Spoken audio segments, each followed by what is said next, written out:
राधे राधे गुरुजी। मेरा एक प्रश्न है। मेरे मम्मी पापा के बीच में बहुत ज़्यादा झगड़ा होता है, जिसकी वजह से मैं पढ़ भी नहीं पाती हूँ।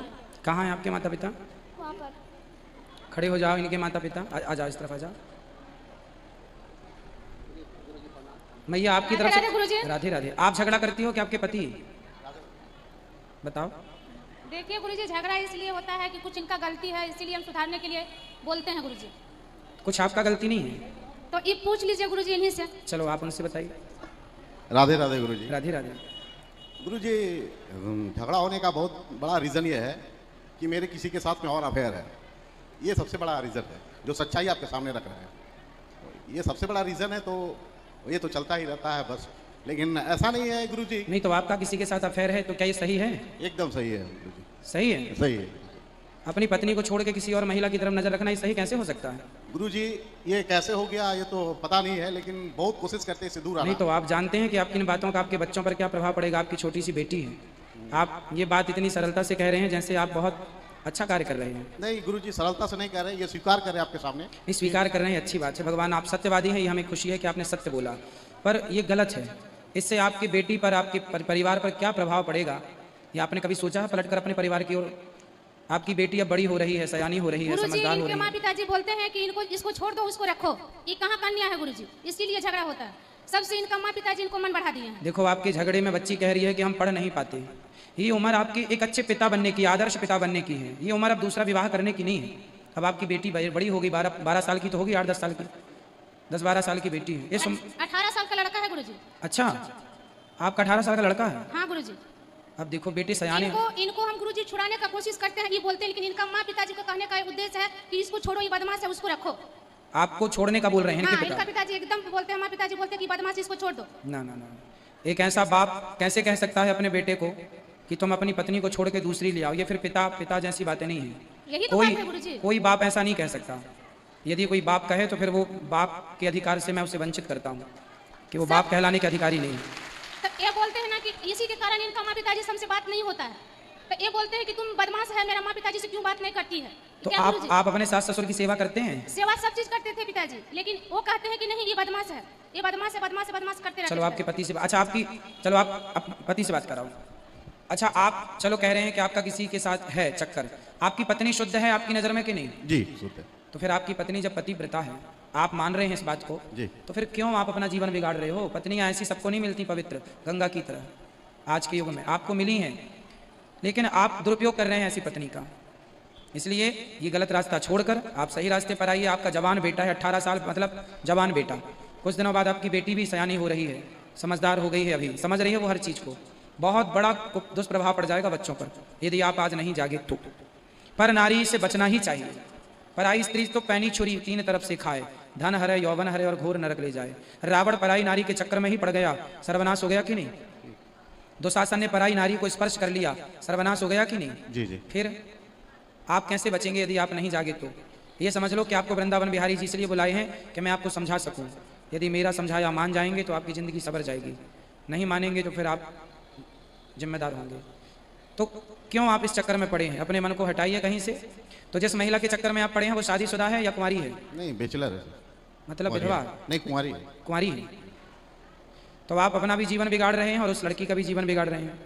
उसका भी घर बार आगे बनेगा, उसका भी विवाह होगा, उसका भी जीवन सवरेगा। आप क्यों किसी की जिंदगी तबाह? आप देखो कितनी जिंदगियां खराब हो रही हैं। सुनो, उस लड़की की खराब कर दी आपने, पहला। दूसरी अपनी कर रहे हैं। तीसरा आपकी पत्नी की जिंदगी खराब, जिसके पति पर नारी से चक्कर में वो नारी सुखी कैसे रह सकती है। चौथा आपके बच्चों की जिंदगी। आपके बच्चों को लोग ताने मारेंगे कि तेरे पापा का क्या संस्कार है। जब बाप का संस्कार ऐसा है तो बच्चों को सुनना पड़ेगा, भले वो गंगा की तरह पवित्र हो। तो आप बहुत गलत कर रहे हैं 4 लोगों के साथ, अपने साथ, उस लड़की के साथ, पत्नी के साथ और अपने बच्चों के साथ। गलत रास्ता छोड़ दीजिए, मेरी हाथ जोड़ के विनती है आपसे। ठीक है, ठीक है गुरुजी। इसीलिए हम इन लोग को लाए वहाँ से खास तौर से। वो 20 लाख का फ्लैट भी उसको किन के दे दिए हैं, फिर भी वो छोड़ने का नाम नहीं लेती है। क्या करते हैं ये ठेकेदार हैं कोल इंडिया में। तो पैसा उसको 20 लाख का फ्लैट भी दिए हैं? हाँ जी गुरुजी। तो वो लड़की अच्छे घर की है, समझदार है, वो कैसे समझदार हो सकती है? जो लड़की अपने, जो कहते हैं कि स्त्री ही दूसरी स्त्री का घर बिगाड़ती है। गुरुजी वो अच्छी लड़की नहीं है, ये चौथा घर बिगाड़ रही है। अच्छा, उसका धंधा है ये? हाँ, उसका धंधा यही है गुरुजी। अब ये समझ नहीं रहे हैं? ये समझ नहीं रहे हैं। उसका चलते मेरा घर संसार एकदम बर्बाद हो गया गुरुजी। लास्ट में हमको यहाँ आना पड़ा। एक बात समझिएगा कि जैसे इनके पति कह रहे हैं कि मेरा किसी पर नारी से चक्कर है, फिर भी इनकी पत्नी इनके साथ है। पर आज देश में कोई नारी कह दे कि मेरा किसी पुरुष से चक्कर है तो पुरुष उसे कभी स्वीकार नहीं करता। नारी अभी भी पीछे पीछे घूम रही है, पत्नी अभी भी पीछे पीछे घूम रही है, लेकिन किसी पत्नी का किसी के साथ चक्कर हो तो उसका पति तुरंत उसको त्याग देता है। मतलब कितना अत्याचार नारियों पर होता है। उसका चलते गुरुजी मार पीट इस सारा एक चीज नहीं छोड़े हैं हमको करने के लिए, फिर भी इनका हम अभी तक नहीं छोड़े हैं गुरुजी। हमसे यही प्रार्थना है गुरुजी, जो हो गया जो कर लिए आशीर्वाद दीजिए इनको कि किसी तरह वो लड़की को छोड़ दो। बात कर रही है। आज अपना मन बिल्कुल पक्का कर लीजिएगा और बहुत अच्छे से कथा सुना करिए आप रोज। बहुत बड़ा भविष्य है आपका भी। आज मुझे विश्वास दिला दीजिए कि आज के बाद आप उस नारी की तरफ नहीं देखेंगे। गुरुजी कोशिश, आपका आशीर्वाद साथ में रहेगा तो ये प्रण एक रहेगा कि यहाँ से जाने के बाद में एक डिसीजन लेंगे कि एक रास्ता लेंगे कि उस रास्ते पर नहीं जाना है। जिधर है एक के साथ में है, उन्हीं के साथ में रहना है, उन्हीं के साथ में सुख रहना है। जो काम आप कर रहे हैं, आपका बेटा भगवान ना करे ये काम यदि करे तो क्या आपको स्वीकार होगा? जी नहीं। नहीं। आपकी बेटी? जी नहीं। फिर जब आपकी बेटी और आपके बेटे का ये कर्म आपको स्वीकार नहीं है तो आपका कर्म आपके बच्चों को, आपकी पत्नी को और समाज को कैसे स्वीकार हो सकता है? इसलिए बिल्कुल पक्के मन से ये संकल्प कर लीजिए कि आपको गलत रास्ते पर नहीं चलना। अभी अब आपकी पत्नी ने कितनी अच्छी बात कही कि हो गया जो हो गया, एक फिर से नया जीवन जी सकते हैं आप, नया घर बसा सकते हैं अपना खुशियों का, और बची हुई जिंदगी अपनी पत्नी के साथ गुजारिए। आप इच्छाओं की आज ही कथा में हमने कहा, आप एक स्त्री क्या 10 स्त्रियों के साथ रह जाइए तो आपका मन कभी भरेगा नहीं। ये मन बड़ा चंचल है। स्त्रियों के संबंध से किसी का मन भरता तो लोगों ने तो बहुत सारे राजा महाराजाओं ने बहुत सारी स्त्रियों का संग किया है, फिर भी याद रख सिकंदर के हौसले तो वाली थी, परंतु जब जमी से गया तो दोनों हाथ। इच्छाएं किसी की पूरी नहीं होती। किसी से पूछ लीजिए संसार में इच्छाएं पूरी हो जाए तो। इसलिए भगवान राम ने एक पत्नी व्रता का व्रत लिया है।